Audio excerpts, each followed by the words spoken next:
saudara Dede ingin dipenjara karena merasa berbohong pada tahun 2016. Dasarnya cuma satu, mereka punya hati. Dan bagi saya, kebenaran yang tertinggi bukan kebenaran akal. Kebenaran yang tertinggi adalah kebenaran hati. Akal bisa diakal-akali, tapi hati tidak bisa dibohongi. Baik, saudara saksi, kami ingin menanggapi pertanyaan kepada saudara saksi. Ada yang mengatakan para saksi itu begitu, dan saudara saksi oleh karena saudara saksi menjanjikan sesuatu, berikan sesuatu. Apa benar itu? Saya tidak pernah menjanjikan sesuatu. Saya hanya memberikan perlindungan bagi mereka. Mereka adalah orang-orang yang terancam.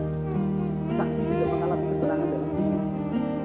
Dan tugas saya sebagai manusia adalah menyampaikan pesan-pesan Allah kepada mereka, untuk menjaga mereka agar berkata benar. Dan negeri ini memerlukan orang-orang yang berkata dengan hati, bukan hanya berkata dengan mulut. Dan saya lakukan adalah panggilan lain, tanpa ada paksaan dan tujuan apapun. Dan saya berani mempertaruhkan apapun dalam hidup saya untuk melindungi mereka dan membebaskan 7 terpidana yang saya yakini tidak salah.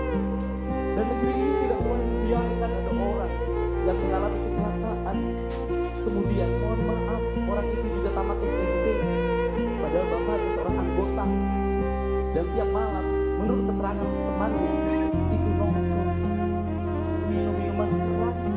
Apakah negara akan membela yang tukang minum dan memperjahatkan orang-orang miskin? Baik, saudara saksi, itu kami perlu confirm apakah saudara saksi yakin dengan apa yang saudara saksi sudah wawancara, sudah bertemu. Seperti saudara saksi sudah uraikan tadi, dengan niat yang baik, ya. Walaupun ada yang mengembuskan terkait bahwa saudara mengambil dokumen